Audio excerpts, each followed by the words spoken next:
Welcome back to Desk Careers. I am so excited to bring another incredible guest. Today we are speaking with Carol Glynn, the finance coach and chartered accountant and the founder of Conscious Finance Coaching. Welcome, Carol. How are you today? I'm good. Thank you for having me. I'm so excited to be talking to you. I have to say, the conversation about money is always one that I'm a little worried about having, but always really proud of having. And I know that before we got together for this call, we did have a conversation about the impact of money on people. So I'm so excited to bring you here because I know that we have young people who are interested in the industry of finance, but they're not quite sure what it would look like in the world of occupations. And I think that the insights that you can offer us today are not just going to be valuable in terms of what do we need to do to become a chartered accountant or finance coach, but more about how do we cater to the needs of our clients, which I think is a really important conversation to have. So before we jump into that meat, let's go right back to the beginning. Where did it all start for you, Carol? When did you know that being a finance coach or being a chartered accountant was the occupation for you? Well, finance coach came much later. I wanted to be an accountant from a very young age. I loved maths. I love anything related to business. And in hindsight, I wasn't probably given many other options. You're good at maths. I liked accountancy. I liked business studies. My option was to be an accountant. And I was very happy with that. So I would say from early teenage years, I wanted to do accountancy. I considered counselling, which are quite different when you think about a career options. And in hindsight, when I look at it now as a finance coach, sometimes it's a combination of both. So that worked out quite well, maybe in the long run. But yeah, I just loved numbers. I loved accounting. I loved business studies. And from a young age, I was quite clear that's what I wanted to do. That's really interesting to hear, because when I work with the youth, there really is that the extremities of those that know exactly what they wanted to do, sort of how you described. And then we have those that don't really know at all what they want to be doing. So let's talk to the student who might not know what they want to do. What are some of the insights that you can offer for them to understand, you know what, I might actually like it just because I don't know I want to do it. This could be it for me. Yeah, and you know what? I think in hindsight, for me, I was too blinkered. I didn't consider other options really. So I think it's in a lot of ways you have an advantage, because if you're open-minded to different options, then you might actually more quickly find the fulfilling job with the fulfilling career than those of us who decided quite early, when in hindsight, what did I know at that age of maybe 10, 11, 12?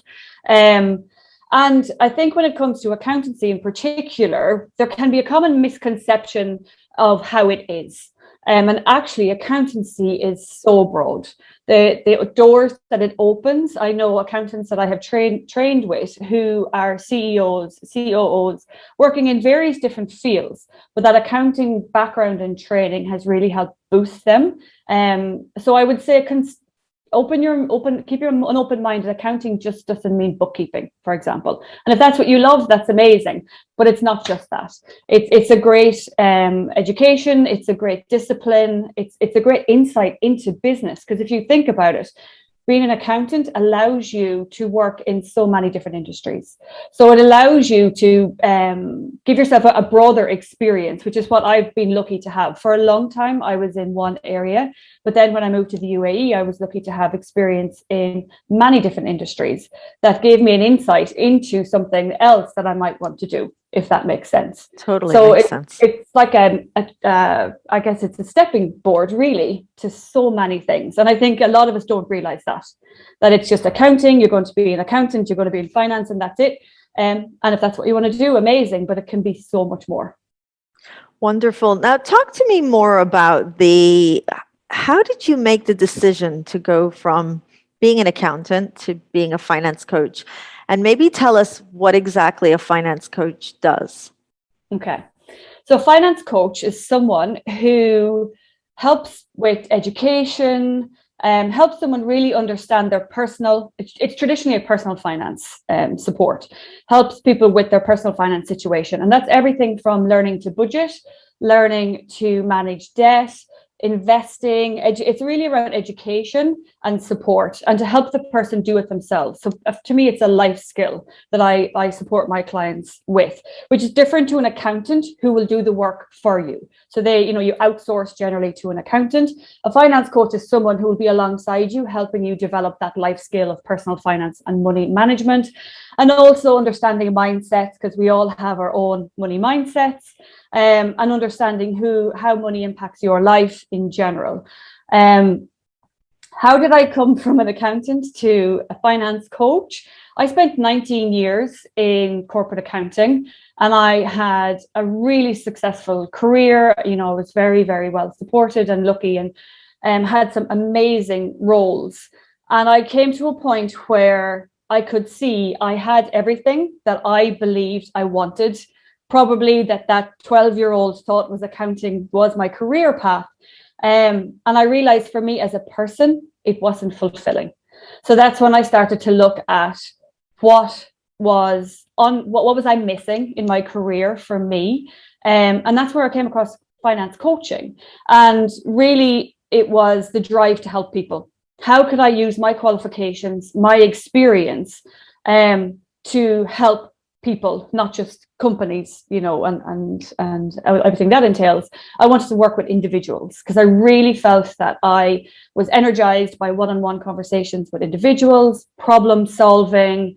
And I saw that the more research I did, I realized, we're really underserved when it comes to personal finance education in life in general from a very young age. And I thought this is something that I could really help many people. And such an important life skill. And that's how I went from, and I do it for business finance as well. So I also saw that gap where so many entrepreneurs have amazing businesses, and they're really passionate and confident. But then sometimes there's a gap when it comes to the numbers, and there's the overwhelm and the misunderstanding and the kind of the blinkered away from numbers. And that's where I can help bridge that gap, because I just think there's so much power in accounting and numbers that can help people push their business forward. It sounds to me like you have also become an educator in the literacy of finances as well. When you're sitting down with clients, what are some of the transferable skills that you need to do really well that they didn't teach you in the classroom, but are vital to keep those relationships going with clients? I would say communication is number one, and really learning to listen to what people are saying, to listen to what my clients are saying. And I think the advantage I feel I bring to maybe to this space is I truly believe it's personal. So I don't believe in the one shoe fits all type approach to finances. So I listen to my client, and I listen to what their values are, what their life goals are, what their past experiences have been when it comes to money. And we come up with a plan that works for them to achieve their goals. So they feel that they can believe in it. It's something that's achievable for them and something that they will enjoy because it's for them and building a life that they want. And I think really that all comes down to listening and hearing what the person is saying, and not projecting what I think or what I believe is the best way forward for them. I imagine that working with your clients as well, I almost feel that as a finance coach, having empathy must be a very important skill to have. And it's not something that we really learn how to do. It almost becomes a superpower that we gain along the way, because money really is a vulnerable spot for clients, would you say? How do you learn to show empathy without it coming across as ego? Yeah, it's difficult, isn't it? And every person reacts differently to it as well, because you're so right. And empathy it's something I talk about a lot actually in recent times. I think that we are becoming more aware as a society of empathy and the importance of it. And you know what? I also think it plays a big part in the money and finance world, because for example, I regularly get told, clients relate to me and come to me because I make them feel, I don't know if safe is the right word, but there's no judgment. And I empathize with their situation, and I empathize with the fact that they weren't taught these skills. And very often when it comes to money, there's a lot of judgment, there's a lot of shame, there's a lot of anxiety, because even though we weren't taught the skills, and even though, you know, could go into the whys, and we don't have the life skills that we should have. It's that kind of caught between a rock and a hard place for a lot of clients, where like, I'm told I should have this, but I don't. And I don't know what to do about it, because if I talk to anybody, I feel shame and anxiety and I'm judged. And I think that's where I very, very clear that there's no such thing, in certainly with me, as should have. I don't point holes in people's past. And I very clearly say, if you want someone who is going to tell you, you shouldn't have done this, this, this, and this, and now this is what you should do, I'm not that person. Because I think that's very unempathetic. It's not realistic for someone to long-term carry forward a positive life skill. And I think that it's you're right. It's something that we're not, I think more so now, like I said, but we're not taught it in school. Well, I wasn't. I mean, I'm sure now, I think there's definitely made strides in that area, but I wasn't. And it's a two-sided, as I said. Sometimes giving it and receiving it can be difficult. You know, it's not just about being empathetic, but sometimes we feel a bit like, ooh, because we're not used to it. That is so true. That is so true. So being a really good listener, showing empathy, and of course being knowledgeable. And in speaking with a past guest, he mentioned three things. It's not just the knowledge you learn in the classroom, it's also the skill you gain in the workplace, and then the attitude. So in hearing you talk about being with your clients, I imagine the attitude needs to be very open, understanding, listening. Now, let's talk about the knowledge you learn to become a chartered accountant. What would you say is an absolute requirement for anyone wanting to do this job? An absolute requirement. Initially, to get qualified, it takes a lot of dedication. It is hard work and it is time consuming. So my path was, obviously I went to school, and then it was university. And then I took up a training contract with PricewaterhouseCoopers, and that was 3.5 years where you were on a training contract and you studied at nighttime and sometimes weekends. So in essence, that's, I guess, my university degree plus 3.5 years of study and dedication to a topic where it's quite intense. It is a massive commitment. And I think that having that ability to dedicate that amount of time to something that's going to, as I said, open so many doors in the long run is important. And I think that, to me, in hindsight, was the biggest consideration as to whether I was going to be successful or not. I was happy to put in the hours and the time. And would it depend on where you live in the world, or would you say that's the typical journey that a chartered accountant has to go to university and then get your chartered accountancy qualification? It does vary, actually. That's so in some countries it's not as intense. So it depends on the chartered accountant qualification within that country, because I believe it's governed within. There's some that are united, or some who are, what's the word, they're the same in that their approach to how you get qualified. And then other countries have more maybe autonomy and they change it slightly.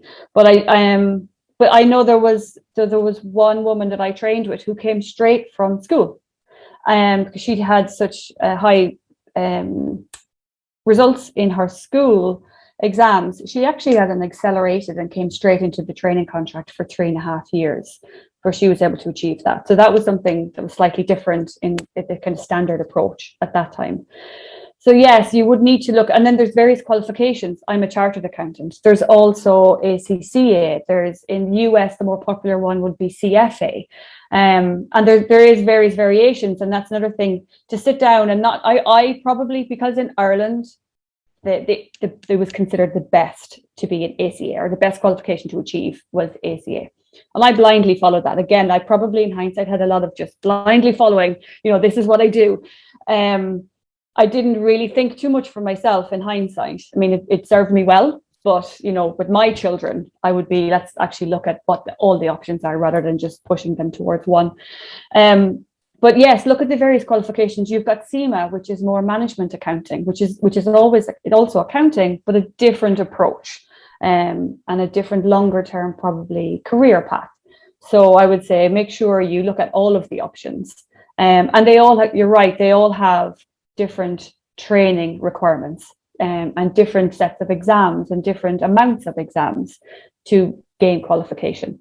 So there are many options you can approach. Yes. It's so great to know that, I think it helps to normalize for a young person who's still quite unsure. It's not just about choosing the occupation. It's also, for them, it's, am I going to choose the right way to go about doing it? Am I going to keep doors open, or will doors start to close?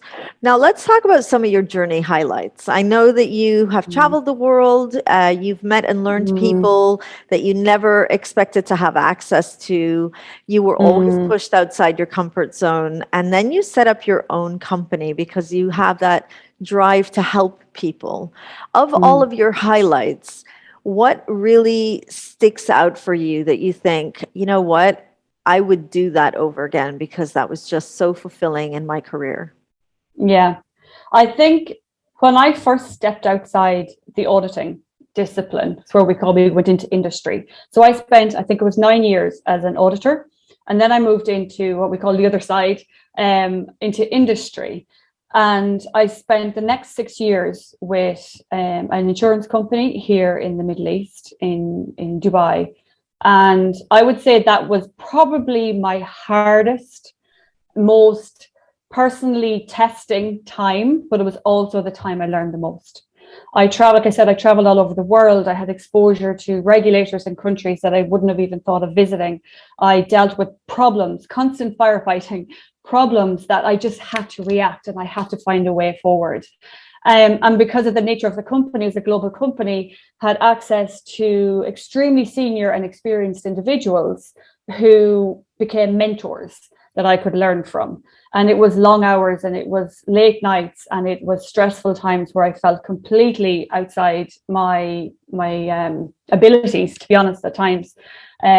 But it was, in hindsight, I think that really built the resilience in me, and it built the confidence that no matter what, we used to say in that company, if you can cope here, you can work anywhere. That it really built that confidence in me that I can throw anything at me. I can do it. I can figure it out. I'll find a way. We get it done. And yes, so that for me, while it was really, really hard, it also, really helped me in the long run with so many skills. And that's the thing about work, isn't it? It sometimes really, really pushes you outside your comfort zone.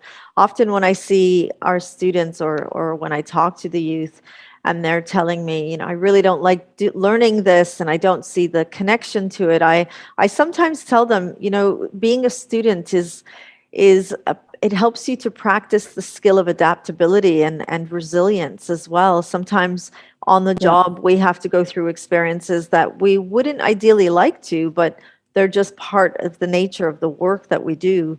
So I appreciate you telling us that. Now, what's it like to be the owner of a finance coaching enterprise? Because you're no longer just talking to people and helping them with their finances. You're also running a business. You have to wear several hats. Take us through that journey. It's really mixed. It's up, it's down. It's days I'm energized. There's days I'm overwhelmed and exhausted. Which, going back to my previous experiences, helped me go, it's okay, I can figure this out. And it's lonely at times. It really is. Because like you said, I am the person who is responsible for everything, doing everything, and just and also doing all of the thinking. And very often I miss the support network around me that I would have had in a corporation, where you have a team or people, who are experts in various things that you can talk to and rely on. But the flip side of it is, I wouldn't change any of that for a second. I love what I do. I believe in what I do. I have full autonomy. I can make my decisions, and I'm learning every day. And I have a full belief in the purpose of my business, which is really what keeps, when the days are hard, is what keeps me going. And when it's lonely, when I just feel like I need someone to even bounce ideas off, you know, when you're sitting in the office on your own and you have no one to just say, can we have a coffee in 5 minutes and chat over this idea that I have. But then when I work with my clients, then it just constantly reminds me, you know, why all of that is worth it. And that pushes me forward with more ideas, which then turns into more, I don't have enough hours in the day to do all of this. So it's a real mix. It's a real mix. If I had to take you back to the younger Carol, way back in secondary school, and told her, hey, Carol, zooming fast forward into your future, you're going to be the owner of Conscious Finance Coaching. What would you want to do to prepare yourself for today's role? To prepare myself, I honestly think the career that I did has prepared me so well for what I am doing. I would say probably do it a bit sooner. I may have, you know, procrastinated for a little bit too long in hindsight, but really just keep an open mind. Keep that open mind. Keep broaden your horizons as much as you can, so that when you do make the decision, you're certain. I have that certainty now that this is what I want to do. And probably as a teenager, be a bit more open-minded to the opportunities that I had available to me, and not just go straight down the accounting, the big five, that's what I'm going to do.